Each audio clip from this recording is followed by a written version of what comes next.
Bonjour à tous, aujourd'hui on se retrouve pour une vidéo non pas Fimo mais consacrée à la résine. Je vous présente mes premières créations. Ça me faisait très envie la résine, je voyais beaucoup de photos sur Instagram, des vidéos sur YouTube. Donc voilà, ça y est, j'ai enfin sauté le pas. Et on va découvrir ensemble mes premières créations, les faux pas que j'ai fait. Je ne vous cache rien, comme ça vous saurez un peu ce qu'il faut faire, ce qu'il faut pas faire.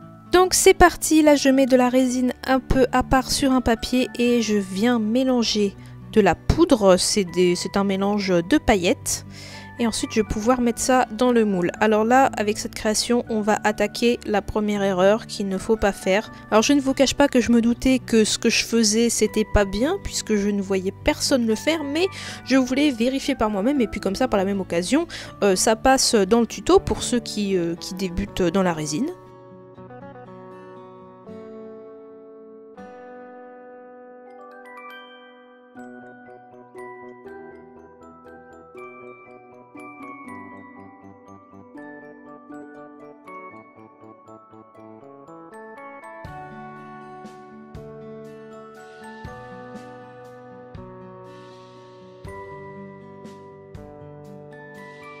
Voilà, donc là on arrive au moment fatidique de l'erreur, c'est-à-dire que j'ai mis mon sticker à l'endroit, j'ai mis mes paillettes au fond et la résine claire par-dessus. En fait mon idée c'était vraiment de mettre les paillettes au fond, le sticker et de recouvrir de résine neutre. Sauf que ça ne marche absolument pas puisque le sticker coule. Par conséquent, pour la création d'après et pour toutes les autres qui vont suivre, il faut mettre le sticker à l'envers. La face contre votre plan de travail. Et donc là, j'ai mis un petit peu de résine neutre. Ensuite, je prends mon sticker et je le mets à l'envers. Et ensuite, je vais mettre mes paillettes.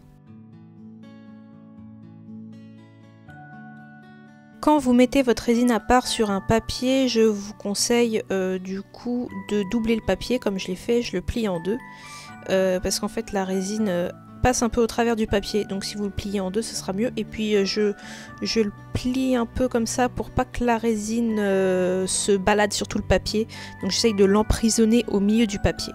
Là dans cette création j'ai utilisé des paillettes rouges comme on en trouve dans le commerce, sinon pour tout le reste j'ai utilisé une poudre pailletée. Là comme vous voyez à l'écran c'est une poudre, ça ressemble un peu à un fard à paupières si vous voulez, sauf que c'est vraiment en poudre. Le fait que ce soit en poudre ça permet de bien colorer la résine comme le ferait une peinture par exemple, tout en donnant des reflets pailletés irisés. Donc tout dépend de l'effet que vous recherchez au moment où vous faites votre création. Pour les créations qui vont suivre, donc voilà, j'ai utilisé un scotch papier, mais je vous conseille si vous avez d'utiliser vraiment un double face, parce que le scotch papier ne tient pas très bien, il n'a pas un très fort pouvoir collant, et des fois ma résine se faisait un peu de la mal, j'étais obligée de recommencer ma création, de changer de papier, tout ça. Donc voilà, c'est dommage, donc si vous avez du double face, c'est encore mieux.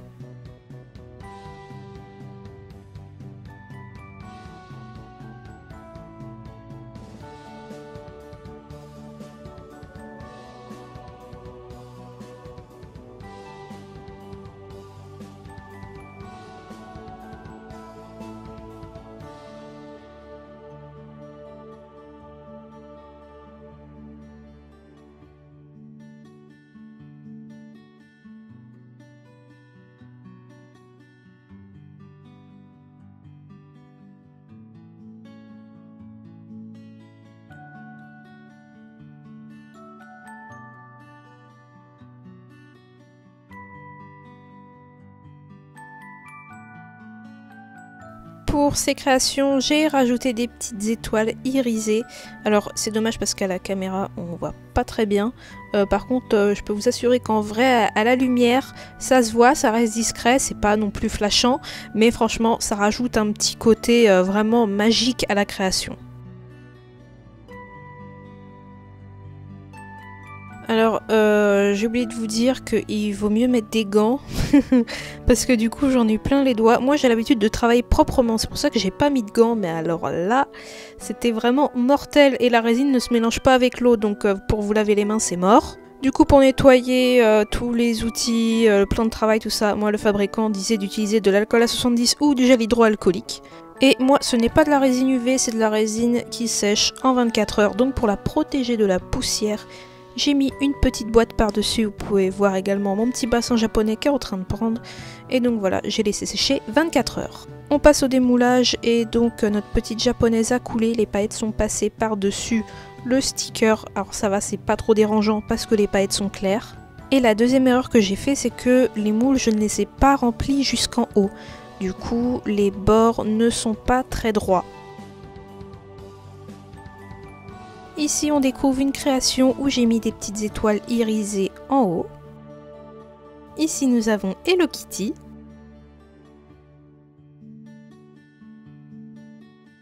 Et voilà un petit Totoro.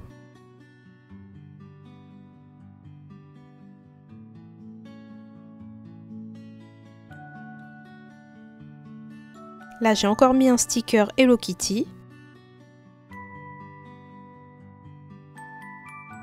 Là, on va voir que les paillettes sont passées en dessous du sticker parce que je l'ai remis plusieurs fois en place sans l'enlever de la résine, mais parce qu'il n'était pas droit. Et donc, vous voyez, quand ce sont des paillettes un peu plus grossières, on voit quand ça passe par-dessus le sticker. Alors du coup, mon avis sur la résine, j'ai adoré. Donc c'était une première expérience avec des erreurs, voilà, tout ça. La prochaine fois, je m'y prendrai mieux.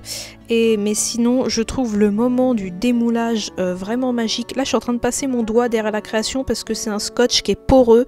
Du coup, le derrière de la création râpe un peu, mais en soi, c'est pas dérangeant puisque c'est le derrière. J'aurais pu utiliser du Chatterton qui est un scotch lisse, mais il est marron et j'avais peur que la couleur déteigne sur la résine pendant le temps de pose. Donc là, à cause du scotch qui n'avait pas un très fort pouvoir collant, j'ai eu un problème avec ma résine qui s'est fait un petit peu la malle pendant le séchage, mais vous pouvez passer un petit coup de cutter pour enlever les résidus. Par contre, faites attention parce que c'est quand même un peu dur de faire ça, donc si vous êtes trop jeune, n'hésitez pas à demander de l'aide à vos parents.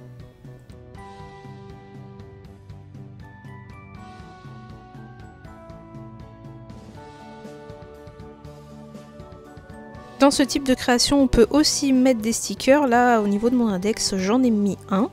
Dites-moi en commentaire la création que vous préférez et si vous avez déjà commencé la résine ou si ça vous tente. Voilà, cette vidéo est terminée. J'espère qu'elle vous a plu et je vous dis à très vite pour une nouvelle vidéo.